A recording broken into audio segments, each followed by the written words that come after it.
Hey guys, it's Ashley again. I'm here back with another video. So, like I promised, I am here to finish my story on my childhood home. Um, this video is going to be the other stories that I promised that I was going to say. In my childhood home, it was originally had if you watch my other video, it was only a 3 bedroom, 3 bath, uh, a green room. The garage was turned into like a living room, and then the main living room when you first walk in. Of course, your kitchen. So it was remodeled, and made bigger. The house was expanded. And we do believe that, like I said in the other video, that, oh, excuse me. And excuse my birds. I have like a zoo, so you might hear them all in the background. Um, so they, we do believe that when my dad did the house and expanded it, it kind of opened up like some type of portal, and it opened up to more spirits. So,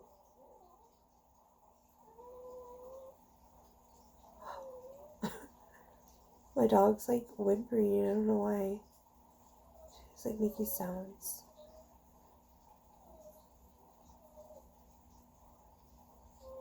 Okay, so I'm gonna hurry up and make this video, and I'm gonna check on her. She should be fine because I was just over there before I started the video. Okay, so she's talking. So we think that it opened up like to more spirits and stuff. So it's pretty active at not my parents, but my mom's house, because my parents are divorced now. So my mom, so I mentioned in the other video how we love Halloween. I'm gonna be right back. I think she might need to go outside. So I'll be right back. Give me a second. Okay. So she needed to go outside, so I let her outside. Okay. So I mentioned before that we love Halloween. It's like our first Christmas. Like, we go all out, just like Christmas. We go all out. In every single room in my mom's house, there's a Christmas tree. So, every single room. So, yeah. Just like how we go out for Christmas, Halloween's a pretty big deal in my family. So yeah. So we were doing a haunted house one year, and I mentioned before, if you watch my other video, we all get dressed up. We bring movies to life, and we put it into our haunted house. So what? A couple years in a row, I gave my mom the idea. What about the first year I did, I was like, what about an idea of The Exorcist? And she's like, oh my god, that'd be so cool, so scary. Like, how are we going to do The Exorcist? And I'm like, I'm going to dress myself up as The Exorcist. So I did my makeup and everything, cuts, everything, and pretty cool. It came out pretty cool. And did my hair like all wild. Like, my hair is like pretty curly, so I kind of like frizzed it and stuff. So I played The Exorcist, and I remember one group of people came into my mom's house to do the haunted house, and they come into the room that I'm in, and as like our rules, we make sure that for everybody's safety, that our actors in our haunted house are not to touch people that come in to see us. We are not allowed to touch them or grab them. We could get in your face. We'll get in your face. You could get in their face, but never touch them. Never grab them. You could blow on them, whatever. Scream in their ears. You could do whatever, but do not. And it's not like loud, like, you know what I mean? Like, you don't want to, you just want to be, like, in their face, you know? So, we make a rule for everybody's safety not to touch, because we have had people, where they swing or they kick, and usually it's the drunk ones that get physical because they're acting silly, is what it is. We did have one put a hole in the wall, but that's what we signed up for. We know what the chances are, so we couldn't be mad. I mean, we actually thought it was pretty funny because he was legit that scared to kick so hard to put a hole in the wall. We did get it fixed, so it's not a big deal. My dad, Mr. Fixer Upper. Um, and they can't, as well as we can't touch them, they can't touch us. Just because we have all ages of kids and adults in the house, that we just don't want nobody to get hurt.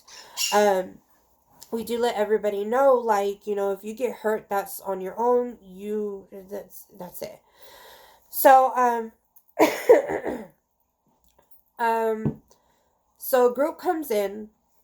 I'm doing my act as the exorcist, and a lady walks by the bed that I'm crawling all over and screams and jumps back up against the wall, and she's like, it grabbed me on my foot, it grabbed me on my leg, and she starts screaming, and I don't want to stop acting, like, I keep going or whatever, because I'm just going along with it, and she's legit screaming, crying, that somebody reached from underneath the bed and grabbed her. And mind you, there's only 2 of us in that room. It's me acting as the exorcist, and I have one of our family friends acting as the priest in that room. I don't know if it was our family friend or one of my cousins, because we would rotate and we changed it, but we had one acting as a priest, and then it was me. And she was just screaming and everything, and we, like, in the end, we thought it was so funny, but we thought it was so interesting to hear that our spirits played a part in the freaking haunted house. It was pretty funny, but it was scary for them. We've had a lot of people say that they saw things in our house when they went into to see our haunted house, because we asked for feedback. We do moments where we pause, and we do meet and greets. We take pictures with everybody. We talk to them, they get to see us or whatever, meet us, and then that's our break. We get our water break and everything like that, go to the restroom if we need to, and then we get back into position and we go back in there. So while we're doing our meet and greets and stuff, they're like, yeah, we just saw this scary thing, there's shadows in there, like people who said that they saw shadows. Obviously, like I said, they felt somebody grab them. What else? Yeah, it's been pretty bad. We've even had to stop one time because somebody got so scared when they saw something in there as well. They literally peed themselves. So we had to clean up pee in the hallway of the house. So that was pretty interesting and funny, right? So another story about my house. So whenever like how I mentioned before, before my dad did the remodeling. I think I started this in the beginning. I never finished it. I'm such a rambler. But anyway, so when you walked in, you could see straight into my bedroom. And no, I was telling you. Okay, so I was just telling you the other one. So anyways, so we walk, like, you see in straight into my bedroom, and like I said, on this side, you could see the entrance to my sister's bedroom. So we weren't that far. One day we had our cousin come and spend the night. And that night she slept with my sister. I slept in my own bed. At the time, I'd rather sleep by myself than sleep with somebody. Like, I wanted my bed to myself. Like, it didn't bother me or anything. So she went to go sleep with my sister, and I was asleep, but her and my sister couldn't sleep, and they were up talking. And before my dad had built his the game room and he remodeled, we had a foosball table that was up in the front room. We had a little TV with the karaoke. Like, we had, like, games here and there in the front room, and that's where he came up with doing a game room. So, anyway, so that big foosball table was in the living room, and they said that they start hearing, like, banging, like, like somebody was playing with the foosball table. And she said that it kept going, like, for a while, for several minutes. And I remember them, like, waking me up. They're like, Ashley, Ashley, Ashley. And they start yelling at me. And I'm like, what? So I get up and I go to my sister's room. And they're like, both up in the corner. And they're like this. They're like, dude, we hear somebody playing with the foosball table in the front room. Mom and Dad has not been out of the room. And Alex is sleeping in the room with them. And they haven't left, they haven't gotten up, they're still asleep. We saw them. We went to go check, and somebody's playing with a foosball table. And I'm like, dude, calm down. It's not that big of a deal. Like, go to sleep. They're like, no, no. And my cousin will still talk about it to this day. Like, she's like, you remember when that foosball table was playing by itself? And my sister's like, yeah, we were so scared. I'm like, yo, we're nothing but chickens. So I kind of like made fun of them. And she never spent the night with us after that.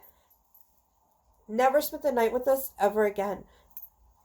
Ever again. So we're like, whatever. So that happened. So I'm going to speed it up to when my grandma passed away. So again, referring back to my last video of me when I was 19, I quit my jobs. I held off on college. I was going for cosmetology. And my grandma ended up getting really, really sick, and she was terminally ill. So at 19, I took care of her. I took care of her for a while until her last breath. She actually took her last breath in my arms, inside my mom and dad's house, or my mom's house. That was one of the hardest times of my life. I think I took that harder than I took my miscarriage. Um,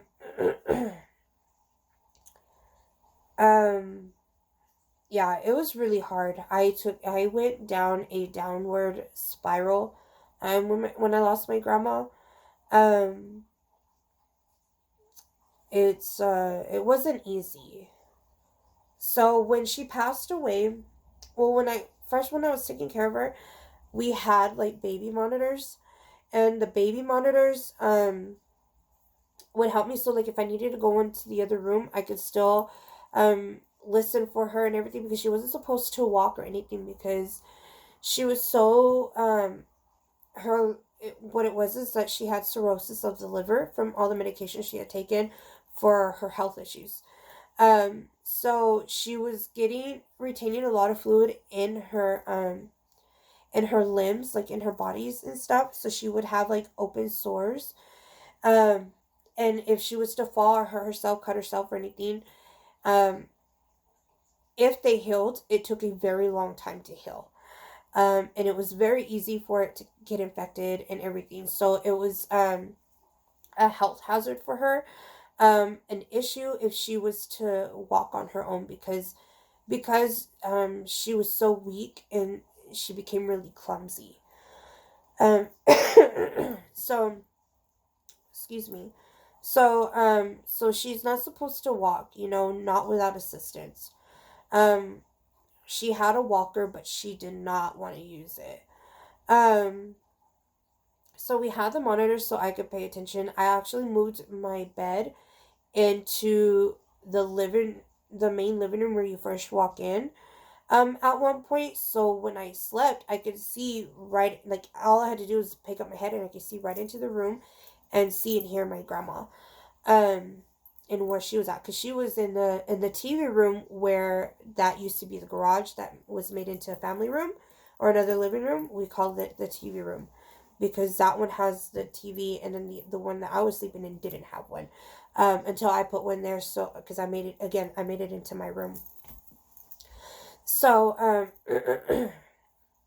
so I could look in there and hear her and everything.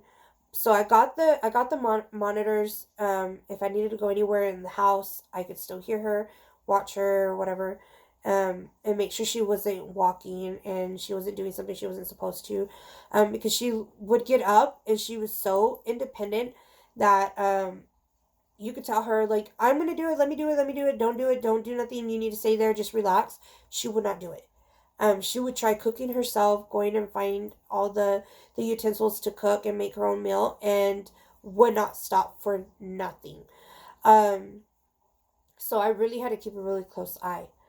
When she passed away, I had to kind of wean myself off of the baby monitors. It was really hard to just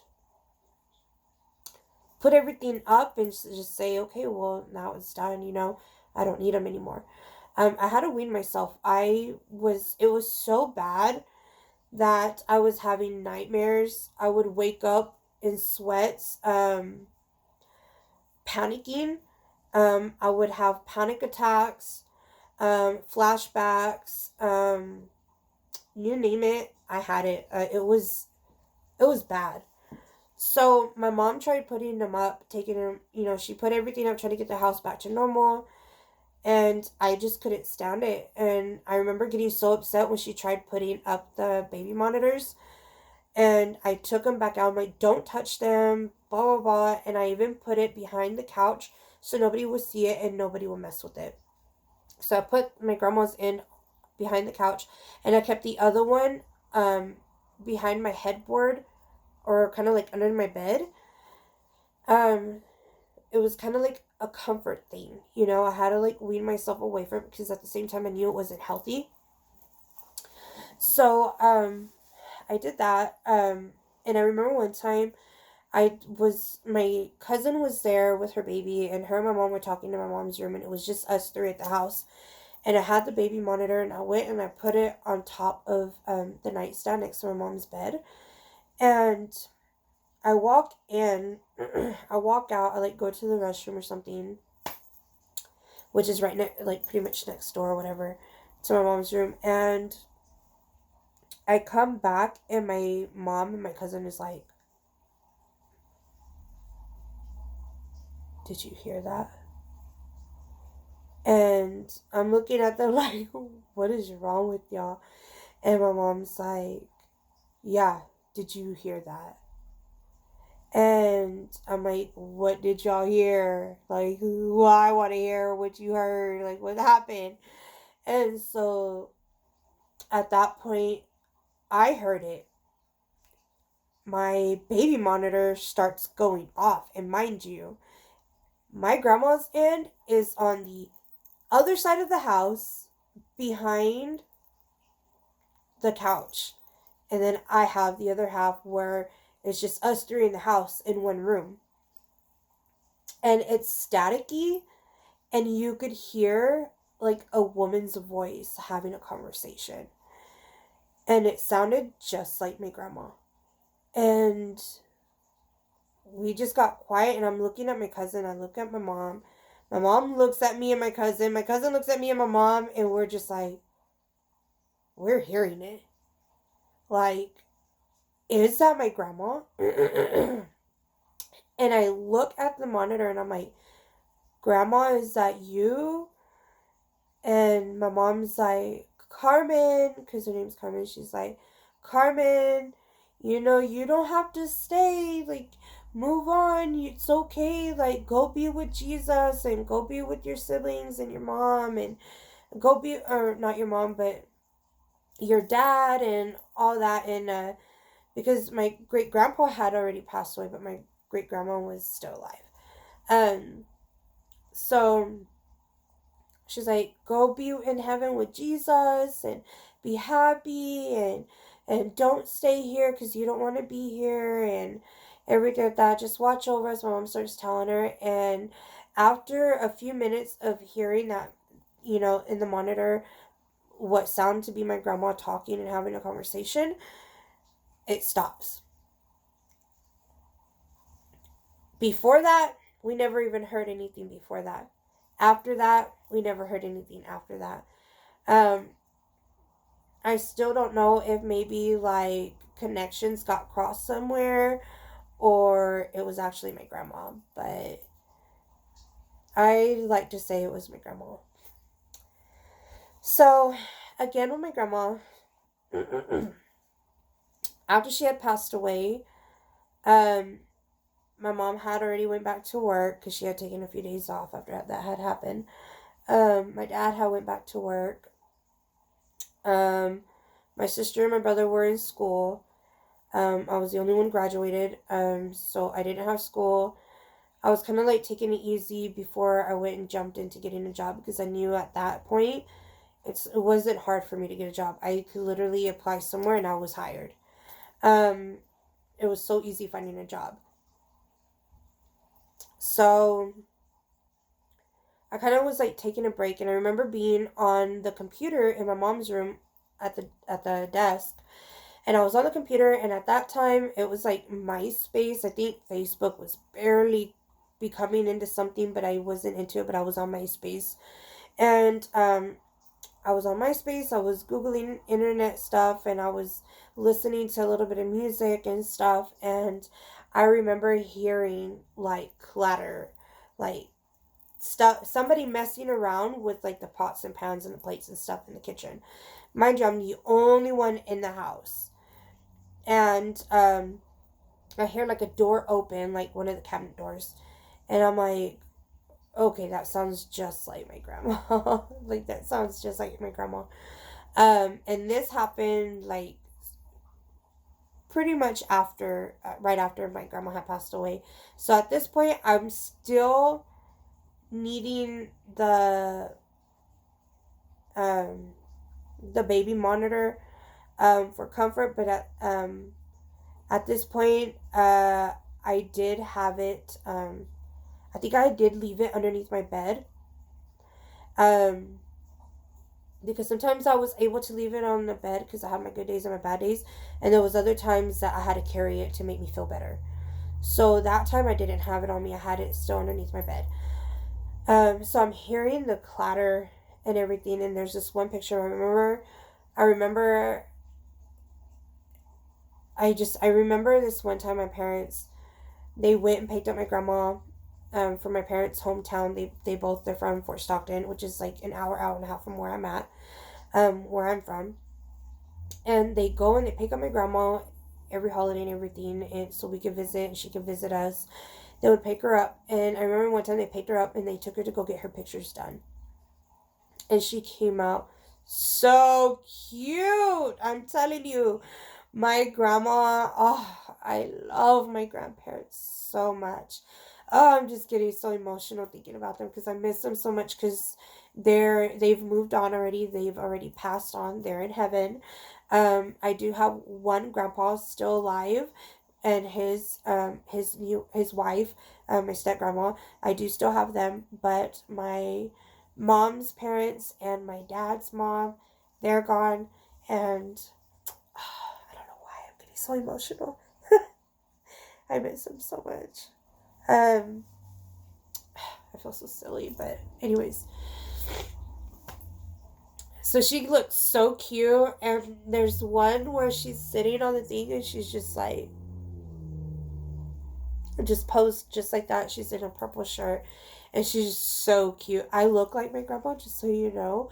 I look a lot like my grandma, especially like when she was younger. I look like her. When I was skinnier, I looked just like her when she was younger, and then now that I'm like a bit heavier, because my grandma was a little bit on the heavy side as she got older. Now that I got a bit heavier, I look more like her. So, and I get told that all the time. Like, I see her siblings that are still alive, which are my aunts, and my cousins, and they look at me and they're like, oh my gosh, you look just like your grandma. It's so crazy. And every time they see me, they tear up and they start crying, and they're like, Amy, how you look just like your grandma. And I'm like, I know, you know? So, yeah, she looks so cute. So she posed, she did that picture, and that one was my favorite picture of all of them. I don't know why, I just loved it. She just looked so cute, just so innocent, just, just posed. And so, that one was not framed. It was on my mom's computer desk. And so that was sitting there, and it had been there for like a very long time, never moved, never budged, like nothing ever happened, it never fell or anything, like it just sat there so perfectly for the longest time. So I hear the click clack in the kitchen, and I'm like, that is so my grandma. That's exactly what I would hear when my grandma would go try cooking herself a meal. So I yell across the house, and I'm like, Grandma, you don't have to make yourself nothing to eat. Just leave this stuff alone. Don't worry about nothing. Don't mess with nothing. You don't need to worry about that anymore. You know? And so I'm just telling her stuff like that, and it stops. And it gets quiet for a while. And I start messing with the computer, and I feel so like my grandma's still here, like. And so I'm messing with the computer or whatever, and all of a sudden, from my peripheral, up at top, I see the picture like pull this way. And I look up at it, and then it comes out completely. It comes out, and then it just drops, and it falls to the floor. When it falls to the floor, I pick it up, and I just took it as a sign, like, Grandma wants me to keep it. She knew that that was my favorite picture, so it's my picture. And for years, my mom and dad never asked for it back. They understood and let me keep it. Um, for years, I did keep that picture in my wallet, and I carried her with me everywhere I went. 2 years ago, I did was able to put her in a frame and able to hang her on the wall and not have to carry her with me everywhere. I did come to terms. It did take several years for me to come to terms with my grandma passing away and understanding that it was better for her. It did take me years to come out of that deep, deep, deep, deep depression and sadness and heartbreak when my grandma passed away, all those that took over me. It took years for me to come out of it, and what helped was my dude. He was not, he's not always a positive person, just because that's just who he is, how he was raised. He sees things negative before he sees them positive, and he's trying to work on that.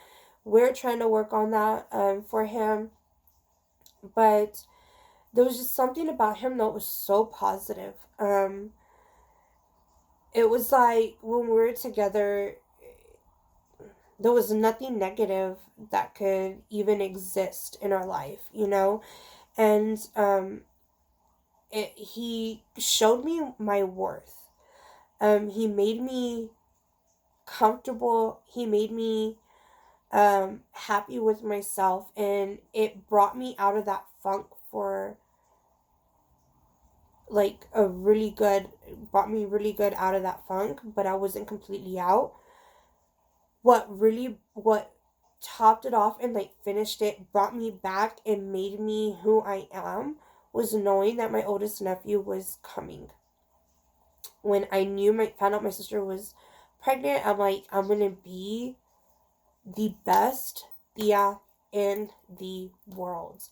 I made a promise to him that if anything ever happens, I'm going to turn whoever hurt him, I'm going to turn their world so far upside down.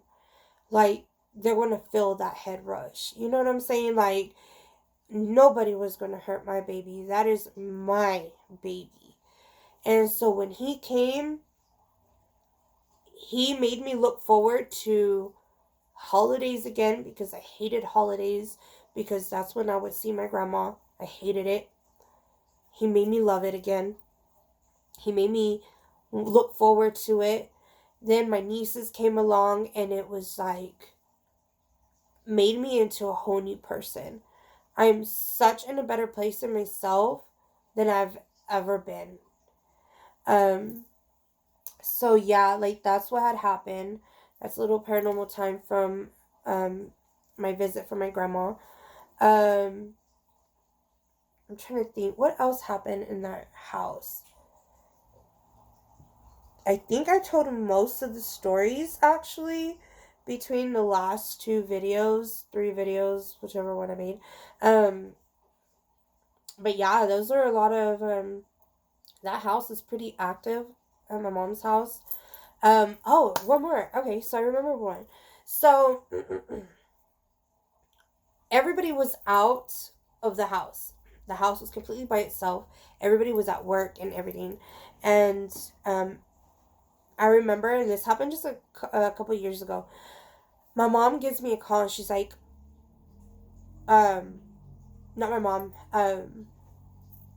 So I know this girl that lives close by, and by my house, and we became pretty good friends, and I'm like, um, mom, and this is this is such a coincidence. Oh my gosh. Okay, so my friend is driving by this house, and um, she notices that something sparks in the back of the house and catches on fire. And it catches on fire, and as she's watching it burn and she calls 911, the fire stops by itself. So what had happened? So 911 gets there, fire trucks get there, they check it out, they shut off the electricity, they do everything so it doesn't happen again. They make sure everything's okay in the house, everything's fine. But again, nobody was at the house. The owners were gone because they were at work. Okay, owners, get it? See what I said in the yeah? Okay. So, for those of you who didn't get it.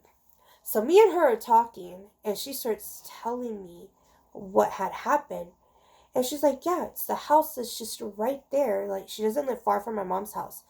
And I'm like, wait, what? And I'm like, start describing my mom's house. And she's like, yeah, that's the house. She's like, whose house is that? And I'm like, that's my mom's house.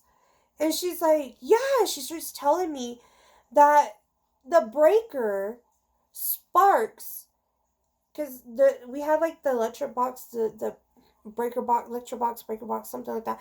Okay, so it's outside the house, right? And that thing sparks and catches on fire, and it's literally burning, and she literally watches it just stop, like the fire just goes away. I don't know about you, but usually, unless it's forced to be put out, a fire is not going out by itself like that. You know what I'm saying? Like, especially when it has so much to catch fire. And it literally just went off by itself. No damages, no nothing. So I call my mom. I'm like, Mom, I'm like blowing her up because the first few times there's no answer. She's not answering me. And I'm like, finally get a hold of her. She's like, hello. I'm like, Mom. She's like, what? I'm like, dude. And I tell her what she had said. She's like, what? Are you serious? And she's like, I'm on my way. I'm on my way. So she leaves work. She goes over, she checks on it. And sure enough, like there's just a little bit of burn where it was going for the time that it was going. But then nothing else was damaged. She had to get it rewired and reset and everything, but nothing was damaged. So we're like, yeah, the old man that lives in that house with you, Mom, was 100% taking care of that house. I mean, you have your guardian angels and they're watching over you. So yeah, if that house would have caught on fire, it would have been so devastating because our family, we love animals. We love animals. We've had all kinds of animals, you name it. My mom's had like those big giant tortoises that you could ride on their backs. They're so huge. Yeah, she's had one of them. She's had fishes. She's cats, dogs. Um, what else? We've had frogs. We've had turtles. We've had you name it. Ferrets, birds, everything, rats, mice, hamsters. Well, at that time, she did have a house full of animals. Um, her and my dad were already divorced, so it was just her and all the pets. So if that house would have caught on fire, all her animals would have died. She would have lost everything, the whole house, everything that she owned, and all our animals would have died. And except, I don't even know if the ones in the backyard would have made it, because they wouldn't have had any place to run, because it would have just spread everywhere. That's how big our house is. That's how close to trees and everything that my house is. My mom's house is. So everything would have just caught on fire. I don't even think that they would have made it. So I 100% believe, and so does my mom, that whatever spirit is in her house is there to protect her and watch over her, and will not let anything happen to her, because anybody who throws any type of bad vibes on my mom and argues with my mom or anything, they give them a hard time. A hard time. I think I'm the only one that didn't have what everybody else had. My brother had it, my sister had it, my sister-in-law, like my dad witnessed a whole bunch of stuff, and that's because if they did something that the ghosts or spirits didn't like them doing to my mom, they karma was not fast enough. The spirits in that house took care of it. So yeah, I think that's like all the ones that I could think of that happened in our family house. I have some from my parents' hometown, which is pretty interesting. It's kind of a little ghost town itself. So there's a lot of stories, a lot of things going on. And pretty interesting stuff happened there, from cars shutting off by themselves when we get to a certain spot, to lights flashing on and off in a house that doesn't have electricity. Yeah. So that's a whole nother video, right? But yeah, this is going to be my, paranormal video for the day, that has to do with my childhood home. I hope you enjoyed it. If I come up with any more, or think of any more, stories that had happened that I could tell you, I will tell you. But until then, I'll see you later. It's Ashley. Thanks for visiting, and thanks for taking your time out of your day and watching me. And I hope that anybody who comes to my videos and sees them follows me. And if you do, if you have any questions and you want to let me know, give me any advice about running a YouTube channel, feel free to do it, because I am open up to anything. All except for rude comments. If I get rude comments, you will be blocked. Or I might keep you. Whichever, because it don't matter. So anyways, yeah, so I'll see you later, and until the next video.